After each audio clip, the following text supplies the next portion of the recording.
and you're always gonna have haters, and haters are like, well, God damn, man, how many movies are you gonna make, or how much shit are you gonna do? Like, you do a lot of shit. I say, yes, it's my ambition. Of course, why not? I could do it. Yeah, I love what I do. Instead of telling you what I think you should be doing, or how you could be better, or I thought, well, let me just speak from the heart, speak from my gut, and really not have anything prepared, but just tell you what's worked for me. And maybe some of the stuff that's worked for me might work for you now, currently, presently, as you guys have your goals and ambitions, but then further on down the line, as you guys continue to live your life. This idea and this notion that you can be anything you want, and you can accomplish anything you want, right? We hear that. You've heard that from the time you were little boys. You hear that now. You're already incredibly accomplished. You guys know that.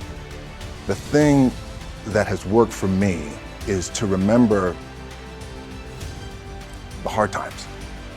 So, and I'm sure you guys all have your processes, and again, I'm gonna tell you what's worked for me.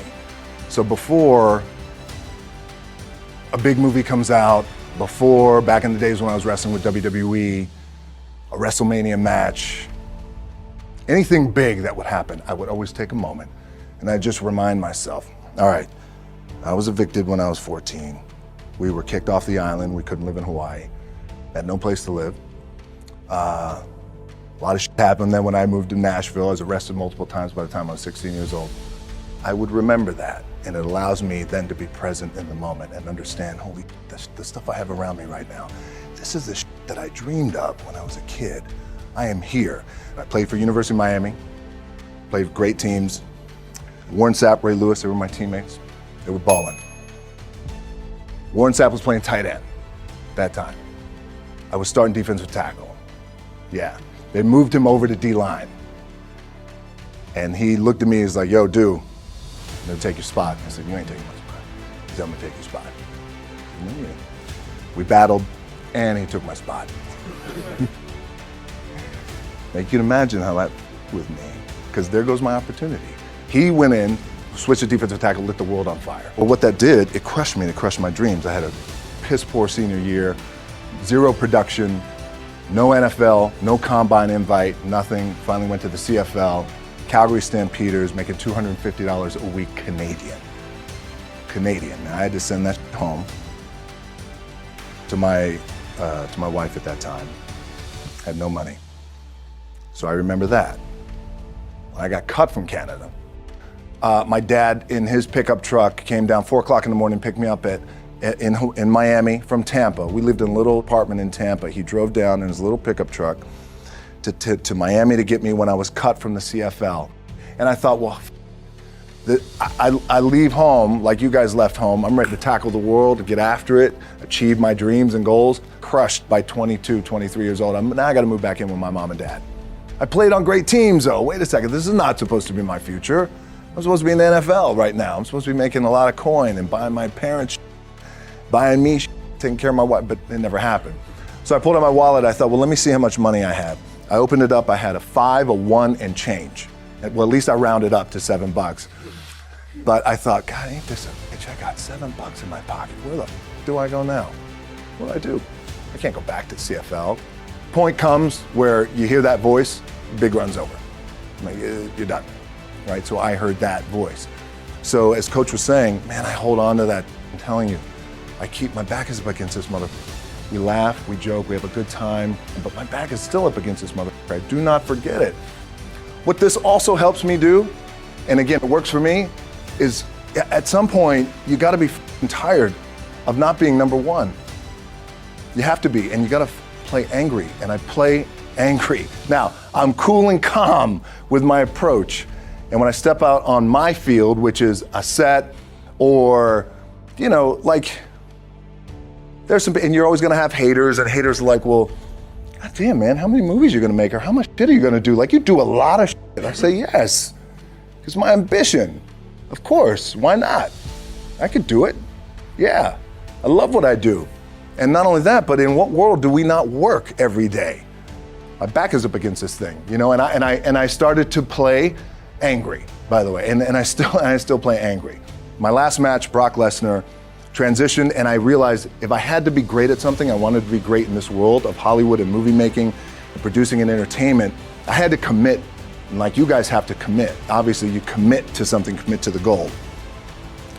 So I quietly retired. 2 years later, I thought, what did I do with my career? Because my movies were not doing well. I was written off. I was like, it was around 2006, 2007. I was like, I left, I pulled a Jim Brown. I left when I was on top, like #1 in the wrestling business, and I left. It was a ballsy, gutsy, some call it stupid move, but I had to commit and I had to follow what was in my gut.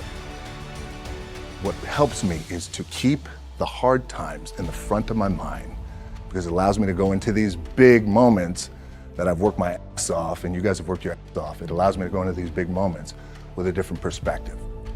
What it also does for me, and again, this is what works for me. Like, my back is up against this mother.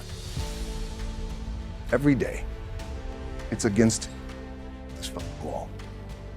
But it's up against this mother, because it's what I believe in. And when my back is against this mother, then there's nowhere to go.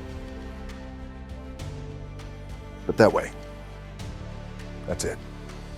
Doesn't mean you don't smile, doesn't mean you don't laugh and joke, right? You're happy, I'm a happy guy. But when it comes to business, and when it comes to executing, it's up against this. And I gotta go that way. I don't give a fuck who is in front of me. They're not gonna stop me. The key for me was, where does it start? What's the anchor? What's the anchor? So I could have all these ambitions, and you guys have all these ambitions, which is great. It's important. I'll play this role, you'll play that role. I'll execute this thing, and it'll come out this summer. You guys will execute this thing during the summer, right, when it's time to really put in a lot more work. But the key with me is just always finding what the anchor is. And the anchor is getting up at 4 o'clock in the morning every day before anybody else, and grounding my thought process is in the no one will outwork me. No one. I love and I respect you guys. You motherfucker won't outwork me. All starts with this. 2 hands, putting it to work. As you guys know, there's nothing you can't accomplish. You're gonna go on, you're gonna become world champions. The key for me, what I think one of the keys is, remember where you came from, keep that in the front of your mind, and when goes bad and it goes sideways, a lot of does, you're getting booed out of the building, or you're coming through this injury, or people are writing you off, oh, you guys ain't gonna make it, you know, any of that. You gotta keep it in here. And it really has to, it should drive you. It should. It works for me. It should drive you. You get all the talent in the world. It's all here. Really, the 2 things I want to say are, you gotta be the hardest workers in the room. And don't f the opportunity out.